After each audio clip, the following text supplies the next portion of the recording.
Eto na ang aking top 10 headshot sa Miss Grand Philippines 2025. Hello Corwalas, mabuhay! This is Gisel Ortega and welcome back to my YouTube channel.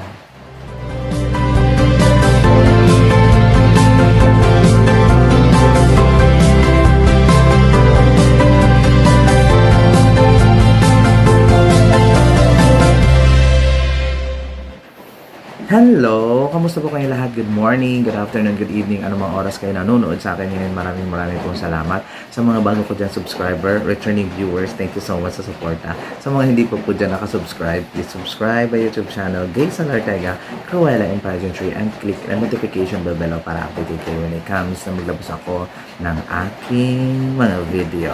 Ngayon, isisiwalat ko na ang aking, isisiwalat talaga, akala mo naman talaga sikreto.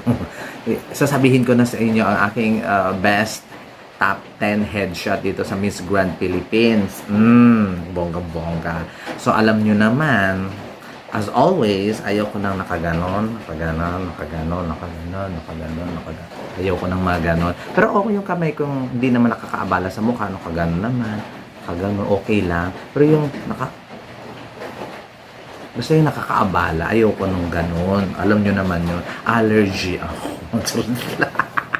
Basta ina-allergy talaga ako sa mga headshot nga, di ba? But kasama ba yung kamay sa hand? Chart lang. O kaya maliban na lang kung may tumubong kamay at mga daliri dito sa parte ng mukha ninyo, okay lang. Pero kung okay lang nakaganon, malayo-layo naman, o kaya dito lang, yung hindi nakakaabala, okay lang. Okay lang kung dito, ganon. Pero wag lang yung natatabunan yung mga angle ng mga face, ganon. So, ito na ang aking top 10. For sure, manggagalaiti kayo. Kasi, di ba, alam nyo naman, allergy nga ako. Number 10 sa aking listahan, Shannon Tampon ng Bulacan. Hanggang ngayon, kini-question ko pa rin kung bakit napunta siya sa Bulacan. Charot lang, joke lang yun. Parang nabigla si Shannon Tampon sa picture niya. Parang hindi siya handa, hindi siya ready. Yun na talaga ang best. Ganon. Pero,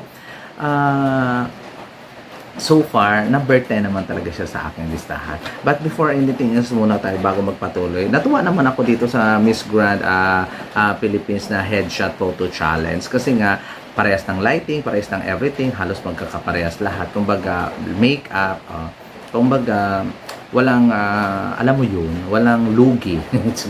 Kasi same siguro photographer, same yung editor, so, kumbaga, walang lugi. So, natuwa ako ng very. At walang masyadong unnecessary na mga pakamay-kamay sa mga pagmumukha. Kaya siguro, natuwa naman talaga ako sa resulta.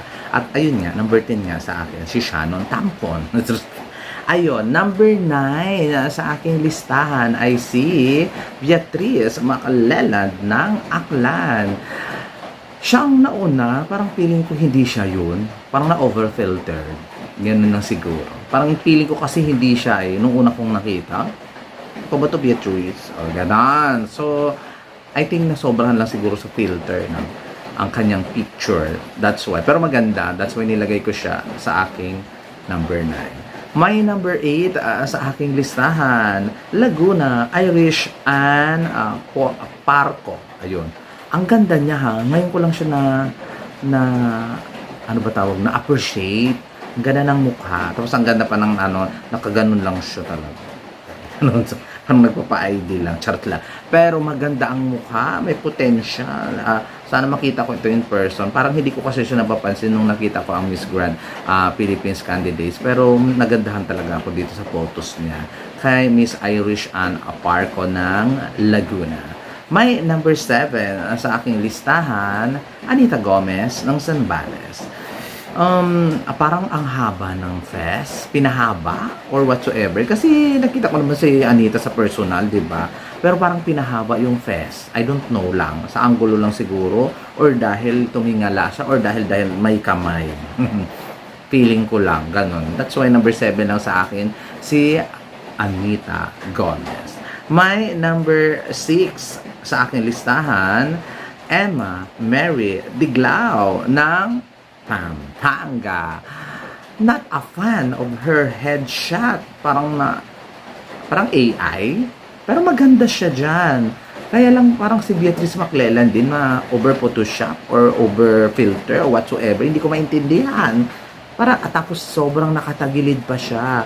Hindi nakita talaga yung tunay na ganda ng Emma Mary Tiglao. Pero kung nakaharap yan siguro, I think i-consider ko. Pero nakatagilid siya masyado. That's why, number 6 ko lang. I'm so sorry Yun lang kasi nakikil ko at yun ang nakikita ko. Hindi sabihin na kasi na front runner sila, na number 1 ko na siya for the sake sa mga para sa clout at para sa mga tagahanga nila. No, may nakikita kasi akong something na off. No, arte.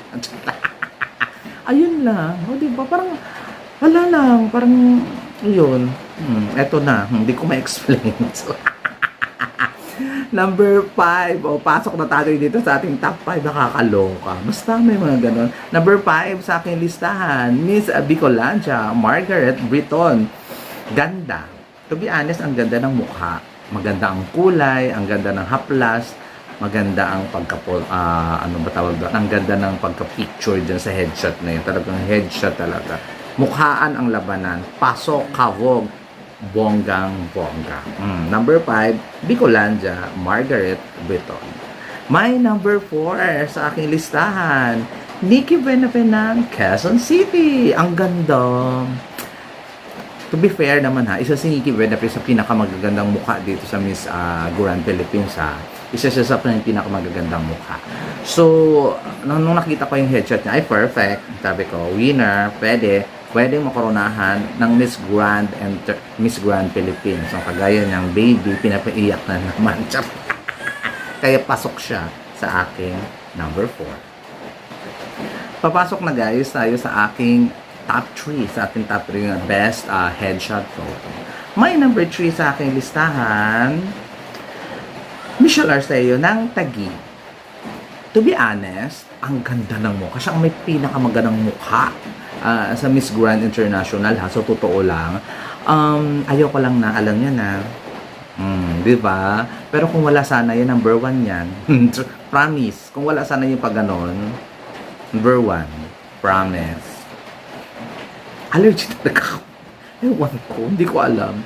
Basta, ang ganda ng mukha, ang ganda ng angulo, everything is beautiful except that one. Ayun. Kaya number 3 lang siya sa aking listahan. Number 2 sa aking listahan, Jasmine Garner ng Filipino Community of Canada. Perfect. Ang ganda. Perfect ang headshot.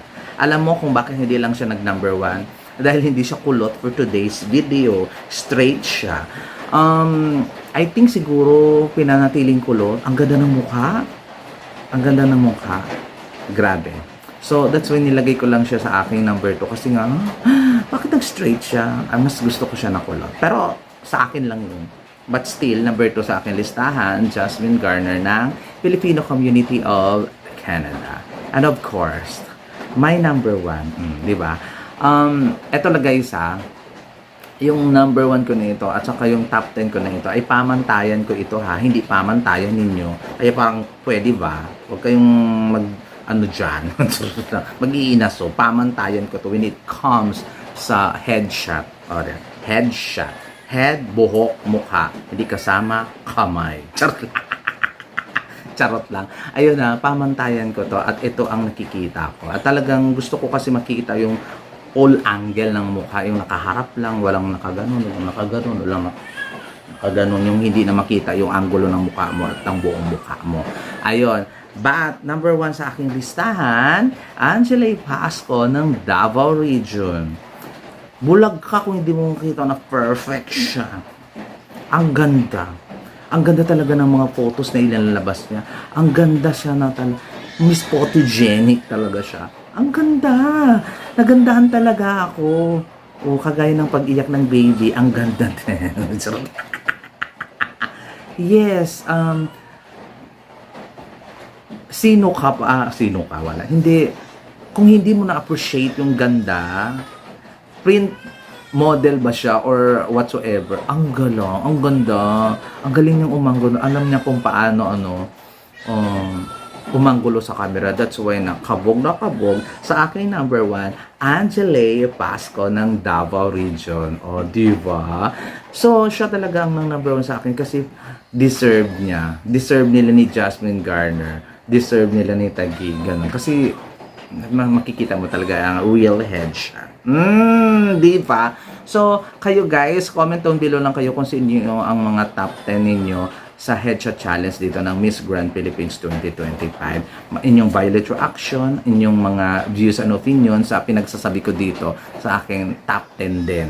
Di ba? Alalahanin nyo, top 10 ko to, hindi top 10 nyo. Kaya huwag kayong mag-inaso. There you go guys. Maraming salamat. This has been Gaisel Ortega. Mamamwa, babu. Maingay yung bata. So, ipagbigyan ko muna siya. O, sige, iyak lang, bebe. O, bebe, bye.